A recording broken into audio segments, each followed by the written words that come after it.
Hello everyone. कैसे हैं आप सभी? उम्मीद करती हूँ आप बहुत अच्छे होंगे। मैं हूँ आपकी दोस्त Manju. Welcome to my channel learn with me. तो फ्रेंड्स, आज मैं लगभग 1 वीक में आपसे मिल रही हूँ।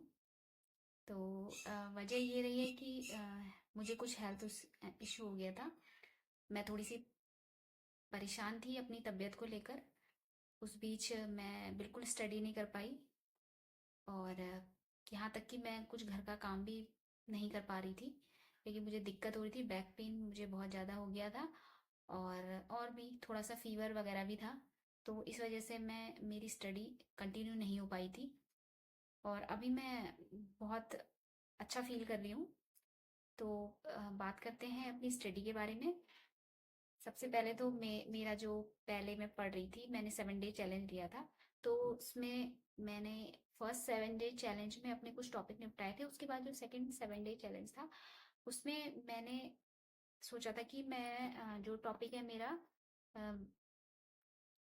गांधीवादी युग जो मैं पढ़ रही थी, ये मेरा लगभग कंप्लीट ही था। तो इसमें मैं थोड़ा सा रिवीजन चाह रही थी कि मैं रिवीजन कर लूँ इसमें। लेकिन मेरी तबीयत ठीक नहीं थी, तो इस वजह से ये सारी चीज़ें रुक गई। और बाकी मैं एनसीईआरटी तो मैं पढ़ ही रही हूँ, पता ही है आपको। 7th क्लास की एनसीईआरटी, भारत का संविधान और कार्य, 11th क्लास की। तो इसके बाद इसमें मैंने 2 लेसन कंप्लीट कर लिए, सेकंड और थर्ड। फर्स्ट मैंने नहीं पढ़ा है अभी, और सेकंड और थर्ड मैंने पढ़ लिया है। और अब मैं फोर्थ पढ़ूंगी, जो है कार्यपालिका। और अब मैं नया जो टॉपिक शुरू कर रही हूँ, वो है कि संविधान सभा, रचना और कार्य।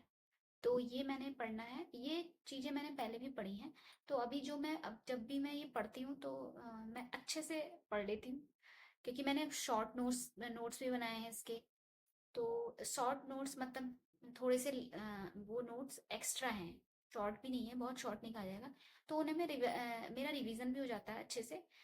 और उसके बाद ये वाला जो टॉपिक है, संविधान रचनाकारी, ये मैंने पहले पढ़ने के बाद अभी मैं फिर से जो पढ़ूंगी, तो ये मेरा रिवीजन होगा। और एनसीईआरटी तो मैं न्यू ही स्टार्ट करी है। और मैं आपको बताना चाहूंगी कि जो मेरा सिलेबस है उत्तराखंड प्रवक्ता का, पॉलिटिकल साइंस जो सब्जेक्ट है मेरा, तो इसमें जो एक यूनिट है इंटरनेशनल रिलेशनशिप, इंटरनेशनल रिलेशन, इसकी मैंने मंगवाई है एक बुक। ये देखिए, ये है, इनके राइटर हैं बीएल फड़िया, और ये साहित्य भवन पब्लिकेशन की ये बुक है। तो मुझे ये थोड़ा सा टॉपिक, मैंने कहा मुझे पढ़ना चाहिए अच्छे से, क्योंकि मुझे थोड़ा सा इसके बारे में उतना पता नहीं है। मैंने पहले पढ़ा था, लेकिन अभी मुझे थोड़ा दोबारा अच्छे से पढ़ना पड़ेगा, इसलिए मैंने ये बुक मंगवाई है। और जो मेरी फर्स्ट यूनिट है, जिसमें वेस्टर्न इंडियन फिलोसफर के बारे में बताया गया है, ये चीजें मैंने अभी नहीं पढ़ी। इसमें कुछ चीजें पढ़ी हैं, वेस्टर्न फिलोसफर मैंने लगभग पढ़ लिए हैं। और अब मैं इंडियन फिलोसफर पढ़ूंगी।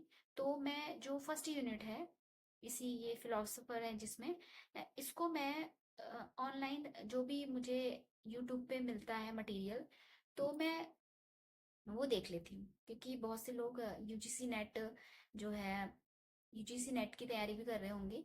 तो उसका और जो प्रवक्ता का, जो लेक्चरर का सिलेबस है, सेम ही होता है। उसमें भी ये वेस्टर्न इंडियन फिलोसोफर के बारे में पढ़ाया जा रहा है, बता रहे हैं इसके बारे में, अच्छी डिटेल दे रहे हैं। तो मैं उसी से देख लेती हूँ। और बाकी जो भारतीय शासन है, राजनीति है, ये तो हम लक्ष्मीकांत से भी पढ़ सकते हैं, या और भी बुक हैं। तो मैं कहीं से नहीं पढ़ रही हूँ। जो मेरे पुराने नोट्स हैं, मैं उन्हीं को कंटिन्यू कर रही हूँ, और मैं उन्हीं से पढ़ाई कर रही हूँ। क्योंकि वो चीज़ें हमारी हाथ की लिखी हुई हैं, और हम जब उसको दोबारा पढ़ते हैं, तो वो बहुत ही अच्छे से हमें याद हो जाती हैं। बजाय कि हम नया कुछ सिलेबस, बुक वगैरह या कुछ नया सर्च करें टॉपिक, नई तरीके से अगर नोट्स बनाए, तो वो मैं नहीं चाहूंगी कि मुझे इसे दोबारा दोबारा लिखना पड़े। क्योंकि ऐसा मतलब कहा जा रहा है कि अब उत्तराखंड प्रवक्ता की जो विज्ञप्ति है, वो अगस्त में आ जाएगी। तो ये बहुत अच्छी न्यूज़ है। तो थोड़ा सा मतलब मुझे बहुत खुशी हुई थी इस न्यूज़ को सुन के ही। तो फ्रेंड्स अपनी तैयारी में लग जाइए। और जो भी रिवीजन, कुछ लोगों का तो रिवीजन भी चल रहा होगा जिन्होंने मतलब इसको अच्छे से मतलब अपना सब्जेक्ट जिन्होंने पढ़ लिया है। और कुछ रहा अगर बाकी है या रिवीजन चल रहा है तो बहुत अच्छी बात है। मेरा कुछ यूनिट में रिवीजन है, 2 यूनिट तो मेरी रिवीजन पे है, बाकी एक यूनिट मैंने खुद ही तैयार की है और 2 यूनिट अभी हैं मुझे पढ़नी है।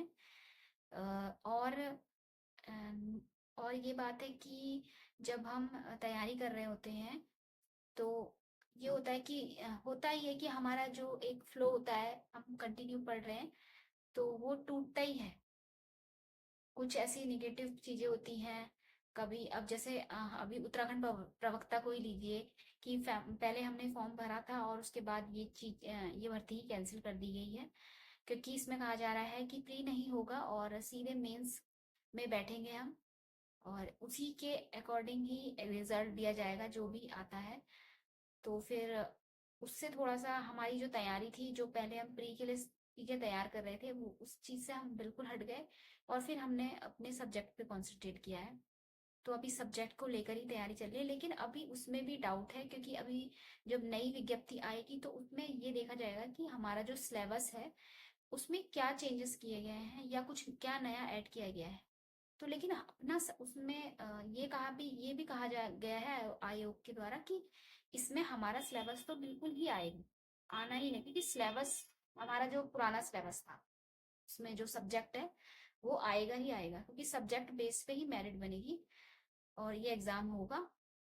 अब देखना ये है कि इसमें वो कुछ ऐड कर रहे हैं, ऐड करना चाह रहे हैं, क्या पता वो ये ऐड करना चाहें कि जो हमारा टीचिंग सब्जेक्ट होता है पेडागोजी वो ऐड कर दी जाए। तो कुछ भी हो सकता है, आयोग है।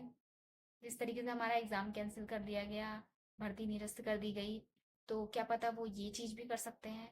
तो कोई बात नहीं, घबराना नहीं है, हमें अपनी तैयारी को जारी रखना है। तो फ्रेंड्स, मैं आज का मेरा टॉपिक है, मुझे एनसीईआरटी में सबसे पहले कार्यपालिका पढ़ना है, और जो भारतीय राष्ट्र, जो मेरा थर्ड यूनिट है भारतीय शासन राजनीति, इसमें संविधान और कार्य, ये मुझे करना है।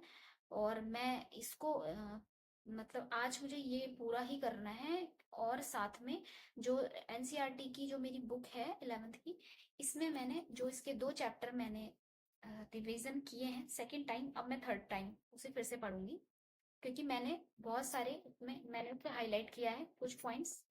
आप देखिए, दिखाती हूँ मैं आपको। मैंने कुछ पॉइंट्स इसमें जैसे उसे हाईलाइट किए हुए हैं, ये देखिए इस तरह से।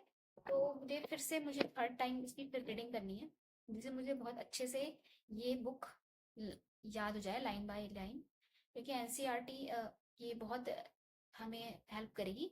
उसके बाद मैं ये हो जाएगी तो मैं 12th क्लास की भी एनसीईआरटी स्टार्ट करूंगी। और फिर मैंने सोचा है कि मैं 9th 10th भी सोचा है कि मैं उसे पढ़ूंगी, लेकिन अभी 11th 12th को मैंने प्रेफरेंस दिया है कि मैं पहले इन्हीं को कंप्लीट करूंगी। तो फ्रेंड्स, मिलते हैं नेक्स्ट वीडियो में। Okay friends, bye.